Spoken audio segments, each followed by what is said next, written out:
بسم الله الرحمن الرحیم. د ذهین ټي وي یوټیوب چینل ګڼو خوږو کتونکو په دې هیله او امید چې تاسو په ټول روغ جوړ خوشحاله یاستئ. زما خوږو ملګرو، د ځلې تاسو سره یو نوی خبر سره حاضر شوی یم چې زه تاسو ته وړاندې کوم. زموږ ویډیو همدې په باره کې ده.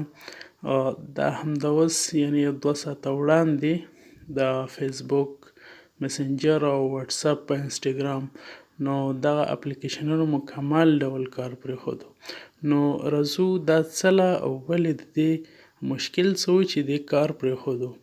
نو دا ستونزه چې ده یوازې په افغانستان کې نه ده بلکې ټوله نړۍ کې فیسبوک، وتساپ او مسنجر همداشان انستیګرام کار پرېښی دی. نو د دې ټولو چې دی په ټویټر باندې خپل ټویټونه وکړل چې څه مشکل او څه وجې نه موږ د واتساپ، مسنجر او همداشان فیسبوک، انستیګرام بند کړل. نو لومړی چې دی فیسبوک ګورو. فیسبوک چې دی خپلې اصلي صفحې نه هم پوسټ کړی دی. که چېرته تاسو په انګلیسي پوهیږئ نو دلته فیسبوک خپله لیکلی دي چې مونږ په دې باندې کار کوو تر څو مونږ بیرته نارمل حالت ته راشو، یعنې فیسبوک بیرته نارمل حالت ته راولو. نو دا یوه ستونزه ده د هغوی د خوا نه ده او دا داسې نه ده چې مونږ په شبکه کې ستونزه ده بلکې دا د فیسبوک کمپنۍ لخوا بند شوی دی او فیسبوک کار نه کوي. یوازې په افغانستان کې نه بلکې ټوله نړۍ کې کار نه کوي. همداشان چې بل دی وتساپ دی. وتساپ به هم وګورو.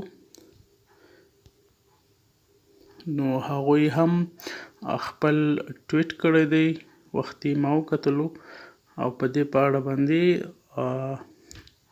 یعنې خلکو ته ویلي دي چې دا ستونزه زموږ لخوا نه ده او موږ به بیرته ډیر زر تاسو ته ځواب درکړو، یعنې ډیر زر به موږ تاسو ته بیرته نارمل حالت ته وتساپ راولو. نو کله چې بیرته راځي نو یو اپډیټ سره به راځي، یو اپډیټ به لري. بل چې دی همداشان انستیګرام دی. انستیګرام چې دی انستیګرام هم خپل، که چېرته تاسو انستیګرام استعمالوئ هغوی هم خپل پوسټ کړی دی، ویلي دي چې موږ په دې باندې کار کوو او فعلا چې دی دا ستونزه ده زموږ د خوا نه دا بند شوی دی. نو په دې هیله چې اطمینان مو حاصل کړی وي نو دا ستونزه عمومي ده، یوازې په افغانستان کې نه بلکې په ټوله نړۍ کې دا څو سوشل میډیا کوم اپلیکیشنونه دي هغه کار نه کوي. نو خوږو ملګرو دا ویډیو در سره شیر کړئ چې ټول ملګرو ته ورسیږي او هغوی هم خبر شي چې ستونزه عمومي ستونزه ده. نو مننه د ویډیو کتلو څخه مو خوشحاله او سوکاله اوسئ.